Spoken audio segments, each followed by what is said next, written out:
দেখছেন আমার পেছনে মেটলাইফ স্টেডিয়ামের মাঠ, সেই মাঠ একটু আগেই যে মাঠে একটু আগেই ব্রাজিল ভার্সেস মরক্কো ম্যাচ হলো। এবং যারা ব্রাজিলের সমর্থক স্বাভাবিকভাবেই আমাদের কলকাতায় যারা বা ভারতে যারা এই ভোরবেলা ভোর রাতে 3:30টার সময় উঠে ম্যাচ দেখলেন, যে বিশ্বকাপে 4 বছর পরতেই সুযোগ পাওয়া যায় যে 24 বছর ব্রাজিল ট্রফি পায় না, অর্থাৎ ওয়ার্ল্ড কাপ পায় না। একবার সেই লাস্ট ছিল 94 আমেরিকার মাটিতে, আবার আমেরিকার মাটিতেই ফুটবল। অন্তত ভেবেছিল যে মানে সেই আশাই বসছিল যে ব্রাজিলের একটা অসাধারণ ফুটবল দেখবে মরক্কোর এগেনস্টে। খেলার ফল কি হলো সেটা ছেড়ে দিন, 1-1 হতেই পারে, তাতে কিছু যায় আসে না। সে আগেরবারও সৌদির এগেনস্টে আর্জেন্টিনা হেরে গিয়েছিল, কিন্তু একটা খেলেছিল মেসিরা। কিন্তু আজকে কি সত্যি ব্রাজিল সেই ব্রাজিলের মতো খেললো? দেখুন, আমরা যারা ব্রাজিল ফুটবল দেখে অভ্যস্ত, আনসেলত্তি কোচ হওয়ার পর আমরা ধরেই নিয়েছিলাম সেই সাম্বা ছন্দ দেখা যাবে না, কারণ তিনি কার্যকরী ফুটবল খেলতে চেয়েছেন। এই আমরা যে 94 সালে এই গত 24 বছর ধরে 6টা বিশ্বকাপ গেছে, সেই 5টা বিশ্বকাপ গেছে, এর আগে 5টা বিশ্বকাপে ব্রাজিল দারুণ ফুটবল খেলেছে, আগের বাড়ি তিতের আন্ডারে দারুণ খেলেছে, কিন্তু ট্রফি পাই। তো ব্রাজিল ফুটবল ফেডারেশন এবার ঠিক করেছিল যে এমন একজন ইউরোপিয়ান কোচ আনবেন যার ক্যাবিনেটে প্রচুর ট্রফি, প্রচুর এক্সপেরিয়েন্স কোচ। আমরা আর সৌন্দর্য চাই না, আমরা চাই ট্রফি। আনসেলত্তিকে তাই আনা হয়েছে। কিন্তু এটা তো ব্রাজিল ফুটবল, টানা 5টা পাসও একসঙ্গে খেলবে না একবারও। আপনি দেখুন তো এই টিমটা, এটা ডিফেন্স। যখন সাইবারি গোলটা করছে মরক্কোর, একটা ওই কাসিমেরোর সঙ্গে গ্যাব্রিয়েলের ডিফেন্ডার অ্যান্ড ডিফেন্সিভ মিডফিল্ডারের কতটা ডিস্টেন্স দেখেছেন, ওই একটা গ্যাপে পড়লো, আলিসান গোলকিপারে গেল, মাথা দিয়ে তুলে দিল। এতটা গ্যাপ এই ইন্টারন্যাশনাল ফুটবলে, ওয়ার্ল্ড কাপের মতো ফুটবলে ডিফেন্সে এরকম এতটা গ্যাপ।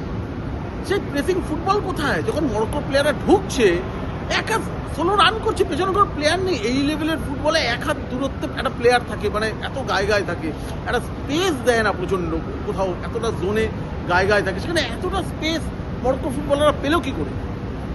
আমি যখন ম্যাচ কভার করতে মেটলাইফ স্টেডিয়ামে আসছিলাম, তখন জানেন কে ফোন করেছিল?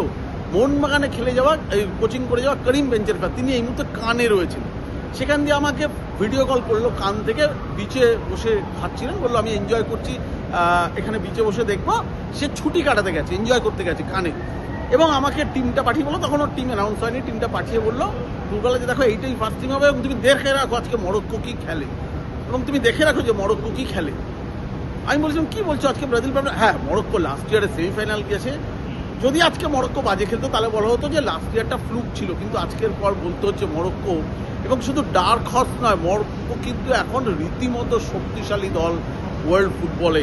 কারণ ওদের বেশিরভাগ ফুটবলেরই বিদেশে খেলে সমস্ত, ওখান থেকে ওই পিআইও কোটার মতো করে প্লেয়ার নেওয়া হয়েছে, সবই মরক্কো বংশোদ্ভূত বিদেশে থাকা ডুয়েল সিটিজেনশিপ, তাদের নিয়েই টিমটা বানানো হয়েছে। মরক্কো কিন্তু এখন আর ওই হেলাফেলা করার টিম না, যে মরক্কোর সঙ্গে খেলা হলে ভাবতে হবে। কিন্তু এটা ব্রাজিল ফুটবল, আপনি কাকে ধরবেন? একটুখানি ভিনিসিয়াস জুনিয়র, অন্তপক্ষে ওই শুরুতে সাইডের গোলটা যদিও 32 মিনিটে ওইরকম একটা অসাধারণ কোনা থেকে সেকেন্ড পোস্টের বলটা না রাখতো, আজকে ভিনিসিয়াস জুনিয়র প্রথম ম্যাচে হেরে মাথা নিচু করে ফিরতে হতো ব্রাজিলকে, এবং প্রচণ্ড চাপে পড়ে যেত যে গ্রুপ লিগ ক্রস করতে পারবে অন্তত পক্ষে কিছুই পাওয়ার, মানে 0 থেকে 1 পয়েন্ট ভালো। তাতে ব্রাজিলেরও যেমনি 1 রইল, এই গ্রুপে অন্যতম শক্তিশালী দল মরক্কো, তাদেরও 1 পয়েন্ট রইল। হাইতি আশা করি ব্রাজিল জিতবে এই থেকে। এবার একটা কথা বলি, জানেন তো, এই সমস্ত বড় ম্যাচে না সত্যি একটা প্লেয়ার, যেটা রোমারিও বলেছিল যে এমন একটা প্লেয়ার দরকার who can change the game. নেইমারের ইনজুরি রয়েছে, কিন্তু আমি বলছি এই নেইমার যদি ফিট হয়ে আসে না, দেখবেন এই ব্রাজিলটাই চেঞ্জ হয়ে যাবে। ভিনিসিয়াস জুনিয়র অবশ্যই ভালো প্লেয়ার, কিন্তু এই টিমকে টেনে নিয়ে গিয়ে ম্যাচ জিতিয়ে দেবে এটা না। রাফিনি, আমি না মাঝে আলোচনা করছিলাম বা ভাবছিলাম, আচ্ছা এটাই কি উইকেস্ট টিম ব্রাজিলের ওয়ার্ল্ড কাপে? মানে আপনি কাকে ধরবেন? কাসিমোর একটা বয়স্ক লোক খেলছে কি, দানিলোকে আর আলেকজান্দ্রো যে দুটো উইং ব্যাক খেলানোর কথা ছিল শুরু থেকে নামায়নি, কারণ ওদের কবের থেকে খেলে আসতে ওই দ্রুতগতির মরক্কোন ফুটবলারদের আটকাতে পারবে না বলে নামায়নি। কিন্তু পরে অবশ্য দানিলোকে বাধ্য হয়ে নামায় তার অভিজ্ঞতার জন্য। আজকে আমি কাসিমিরোকে লুকোনোর জায়গা পাওয়া যাচ্ছিল না সেন্ট্রাল মিডফিল্ডে, বাধ্য হয়ে চেঞ্জ করে। রাফিনিয়া সেকেন্ড হাফে একটু খেলছিল, কিন্তু শেষ দিকে একটা যখন ব্যাক মাইনাস করলো ওই ভিনিসিয়াস জুনিয়র একদম টাচ রান থেকে বক্সের মাথার উপর, ওই জায়গা দিয়ে একটা ওয়ার্ল্ড কাপ আর গোল করবেন। আমি তো মনে হয় কলকাতায় যদি ম্যাকলারেন বলটা পেতে গোল করে দিত। কী করলো? গোলকিপার মরক্কোর গোলকিপারের হাতে মেরে দিল। তো যদি এই হয় ফরওয়ার্ড লাইন, এই দলটাকে চ্যাম্পিয়নের মতো দেখালো। আমি বলছি যে কি, খেলার ফলটা ধরছি না, প্রথম দিনে 1-1 হতে পারে, আটকে যায়, আর্জেন্টিনাও আটকে গেছিলো, কিন্তু এটা কি খেলার স্টাইল? আমার সাম্বার ছন্দ দরকার নেই, কিন্তু এই ইউরোপিয়ান স্টাইলে খেললেও এটা তো খেলার মতো খেলা। একমাত্র ভিনিসিয়াস জুনিয়র বল পেলে কোনো সময় মনে হচ্ছে যে একটা কিছু হতে পারে, কিন্তু তাকে তো ওই হাকিমি রাইট ব্যাক একদম স্ট্রংলি পুরো বোতলবন্দি করে রেখেছে হাকিমি। হ্যাঁ, ওর বন্ধু হাকিমির হচ্ছে ভিনিসিয়াস জুনিয়রের বন্ধু, যে বলে he knows how to stop Vinicius junior. কিন্তু মাঝে আর কোথায় আপনি কাকে এর সঙ্গে কাকে আপনি রাখবেন? রাফিনিয়ার ওই পারফরমেন্স, কাসিমার ওই, আপনি গ্যাব্রিয়েল দেখেছেন ডিফেন্সে কীরকম খেলছে, মার্কুইনাস কি খেলছে, আপনি ব্রুনো যে শুরু করেছিল সেন্ট্রাল মিডফিল্ডে, একটা পাস করতে পারছে না, অন্যদের পায়ে বল মারছে। সেখানে মরক্কো প্লেয়াররা নিজেদের মতো কতগুলো পাস খেলছে দেখুন নিজেদের কন্ট্রোলে। কিন্তু আমি বলছি ব্রাজিল একটা সময় ধরুন তথ্য অনেক সময় ঠিক বলে না, ব্রাজিলের তথ্য দেখাচ্ছিল বল পজিশন বেশি, কিন্তু সবটাই কিন্তু স্কোয়ার পাস। ব্রাজিল ফুটবল এত স্কোয়ার পাস হয় না, ওরা ফরওয়ার্ড পাস করে। আপনি আমার তো ব্রাজিলের ফুটবল আজকে ভালো লাগেনি, আমি জানি না আপনাদের কেমন লেগেছেন।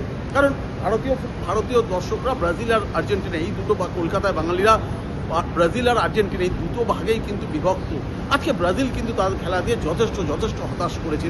কিন্তু আমার মনেই হচ্ছিল যে ব্রাজিল এবছর কী করবে, আমাদের প্রথম ম্যাচটা না দেখে বলা খুব মুশকিল। কারণ একজন বিদেশি কোচ, তারপরে টিমটার যে অবস্থা, কোনোটাই মানে ভিনিসিয়াস জুনিয়র এমন কোনো প্লেয়ার নেই যে ম্যাচের রং বদলে দেওয়ার মতো তারকা, যার ফলে একটা কিন্তু টেনশন ছিলই ব্রাজিল দল নিয়ে, এবং সেটা আজকে প্রমাণিত হয়েছে।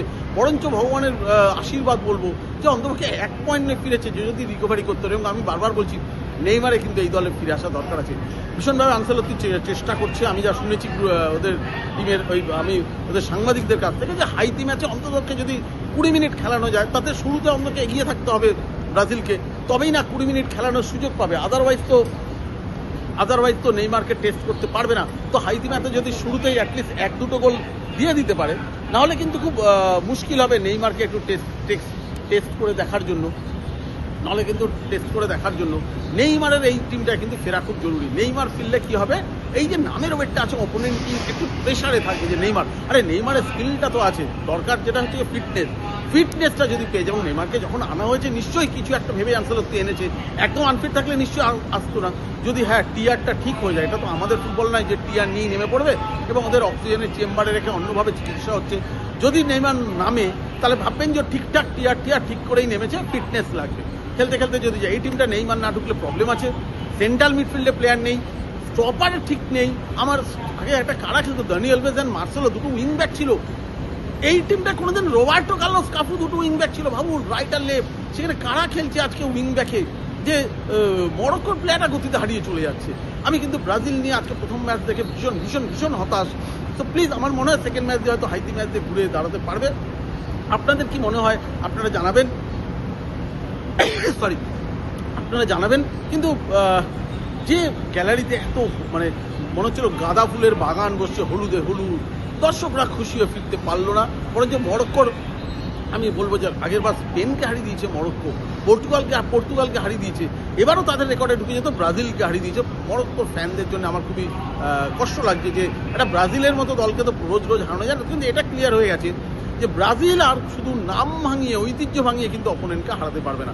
এখনকার বিশ্ব ফুটবলে আর সেভাবে হয় না যে ব্রাজিল বড় টিম এলেই অপোনেন্ট কাঁপতে শুরু করবে, আর না, বরঞ্চ ব্রাজিলকে টার্গেট করে নেবে যে ব্রাজিল উইক টিম হয়ে গেছে। সো তাই বলছে সেকেন্ড ম্যাচের আগে আনসেলত্তিকে তাড়াতাড়ি ফিরিয়ে আনতে হবে টিম থেকে।